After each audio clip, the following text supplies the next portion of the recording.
कभी कभी ना इतिहास हमें भविष्य के बारे में चुपचाप चेतावनी देता है। आज हम एक ऐसी ही भूली हुई कहानी को फिर से देखने वाले हैं। साल 1877 की एक कहानी जो आने वाले साल 2026 के लिए एक बहुत बड़ी और सच कहूं तो एक बहुत गंभीर चेतावनी है। चलिए चलते हैं साल 1877 में। उस वक्त ब्रिटिश भारत की मद्रास प्रेसिडेंसी में सड़कें और गांव लाशों से पटे पड़े थे।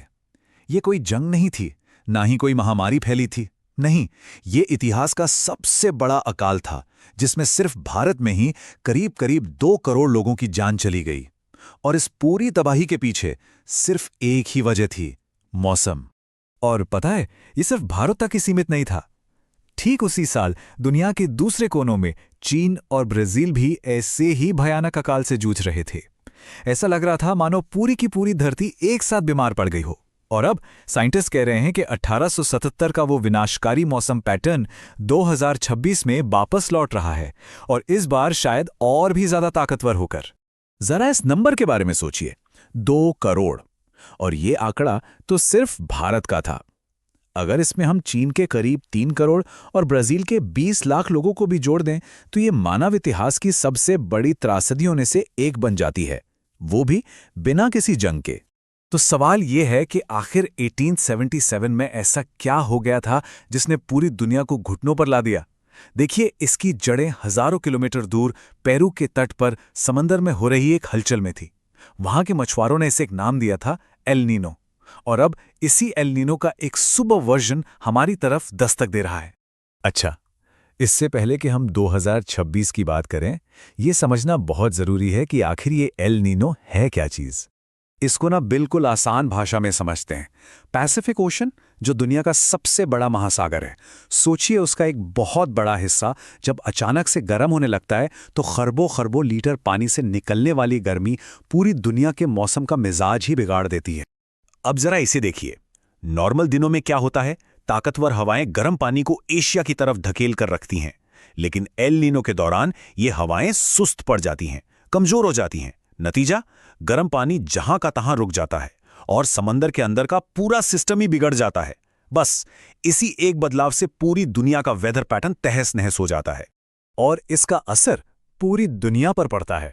ऑस्ट्रेलिया में सूखा और आग लग जाती है, दक्षिण पूर्व एशिया में सूखे हालात पैदा हो जाते हैं, और भारत में मॉनसून कमजोर पड़ जाता है और जानलेवा लू यानी कि हीट वेव चलने लगती है। 1877 में एल नीनो ने जो किया वो बहुत बुरा था, लेकिन अब कहानी में एक खौफनाक मोड़ आ गया है। आज का एल नीनो एक ऐसी दुनिया में आ रहा है जो पहले से ही बीमार है, और वो बीमारी है क्लाइमेट चेंज। और ये सिर्फ कोई हवाई बात नहीं है। दुनिया भर के एक्सपर्ट्स इसे लेकर बहुत बहुत ज्यादा चिंतित हैं। प्रोफेसर पॉल राउंडी जैसे वैज्ञानिक साफ साफ कह रहे हैं कि ये पिछले 140 सालों का सबसे ताकतवर एल नीनो हो सकता है। कुछ लोग तो इसे मेगा एल नीनो तक बुला रहे हैं।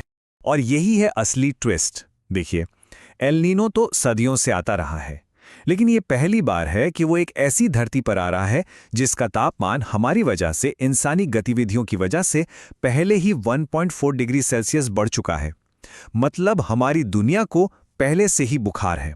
ये स्लाइड इस बात को बहुत अच्छे से समझाती है। जरा सोचिए, एक कमरा पहले से ही बहुत गर्म है और फिर कोई आकर उसमें एक बहुत बड़ा हीटर चला दे। क्लाइमेट चेंज वो पहले से गर्म कमरा है और सुपर एल नीनो वो हीटर। जब ये दोनों मिलेंगे तो दुनिया का औसत तापमान लगभग 2.9 डिग्री तक बढ़ सकता है। ये एक ऐसी गर्मी होगी जो मानव सभ्यता ने पहले कभी महसूस नहीं की है। तो इस दोहरी मार का, इस बढ़ी हुई गर्मी का भारत पर क्या असर होगा? एक्सपर्ट्स एक 4 परतों वाले संकट की बात कर रहे हैं, एक 4 लेयर्ड क्राइसिस। और ये 4 परतें ना एक दूसरे से जुड़ी हुई हैं। सबसे पहले मानसून कमजोर होगा, जिससे आएगा कृषि संकट। इसके साथ साथ चलेंगी भयानक हीट वेव्स, और इन सब का नतीजा होगा एक बड़ा आर्थिक संकट। और भारत की सबसे बड़ी कमजोरी ये नंबर है, 51%। हमारे देश की आधी से ज्यादा खेती आज भी सिर्फ और सिर्फ मानसून की बारिश पर निर्भर है। अगर मानसून फेल होता है तो करोड़ों लोगों की खाद्य सुरक्षा और उनकी रोजी रोटी पर सीधा खतरा मंडराएगा। इसका असर सीधे हम सबके घर के बजट पर पड़ेगा। डेटा ये बताता है कि एक सुपर एल नीनो एक साल में खाने पीने की चीज़ों की महंगाई को 9% तक बढ़ा सकता है। जो महंगाई पहले से ही एक बहुत बड़ी समस्या है, वो और भी बेकाबू हो सकती है। लेकिन इसकी सबसे ज्यादा कीमत वो लोग चुकाएंगे जिनके पास इस गर्मी से बचने का कोई उपाय नहीं है। भारत के 38 करोड़ मजदूर, कंस्ट्रक्शन वर्कर, किसान, रिक्शा वाले जो खुली धूप में काम करते हैं, एक स्टडी के मुताबिक हीट वेव के दिनों में उनकी कमाई 40% तक घट जाती है। और इससे भी ज्यादा चौंकाने वाली बात यह है, हमारे देश में कोल्ड वेव यानी कि शीतलहर तो एक ऑफिशियल डिजास्टर है, एक आधिकारिक आपदा है, लेकिन हीट वेव नहीं है। इसका सीधा मतलब यह है कि अगर कोई लू लगने से मर जाता है तो उसके परिवार को सरकारी मुआवजा तक नहीं मिलता। मुझे पता है ये सब सुनकर थोड़ा भारी लग सकता है, थोड़ा डरावना लग सकता है, लेकिन कहानी यहाँ खत्म नहीं होती है। ये चेतावनी हमें डराने के लिए नहीं बल्कि जगाने के लिए है। अभी भी ऐसे रास्ते हैं जो हमें इस संकट से बचा सकते हैं। जरा इस नंबर को देखिए, 12 डिग्री सेल्सियस। ये वो तापमान का अंतर है जो सिर्फ एक पेड़ पैदा कर सकता है। अगर सड़क पे तापमान 47 डिग्री है ना, तो एक घने पेड़ की छांव में वो 35 डिग्री महसूस हो सकता है। ये एक नेचुरल एयर कंडीशनर है जो हमें मुफ्त में मिला है। और यहीं पर एक बहुत जरूरी बात समझने की है, हमें सिर्फ नए पौधे नहीं लगाने हैं, उससे कहीं ज्यादा जरूरी है हमारे पुराने बड़े पेड़ों को बचाना। क्योंकि एक बड़ा पुराना पेड़ जो काम कर सकता है, वो 100 नए पौधे मिलकर भी नहीं कर सकते। लेकिन क्या हम ऐसा कर रहे हैं?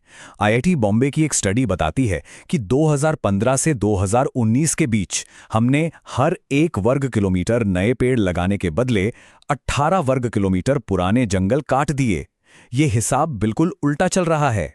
तो हम क्या कर सकते हैं? सबसे पहले अपने आसपास के पेड़ों को कटने से बचाएं। ये हमारी पहली और सबसे बड़ी जिम्मेदारी है। दूसरा, गर्मियों में खुद पानी पिएं और जो लोग बाहर धूप में काम कर रहे हैं उन्हें पानी और छांव ऑफर करें। और तीसरा, अगर मुमकिन हो तो सोलर पैनल लगाएं ताकि कोयले से बनने वाली बिजली पर हमारी निर्भरता कम हो। और सबसे आखिरी में ये सवाल, जो बच्चे 2026 में पैदा होंगे वो शायद कभी नहीं जान पाएंगे कि 35 डिग्री वाली खुशनुमा गर्मी कैसी होती थी। हो सकता है उनके लिए 45 डिग्री का तापमान ही नॉर्मल हो। जब वो बड़े होकर हमसे पूछेंगे कि जब ये सब बदल रहा था तो आपने क्या किया, तो हमारे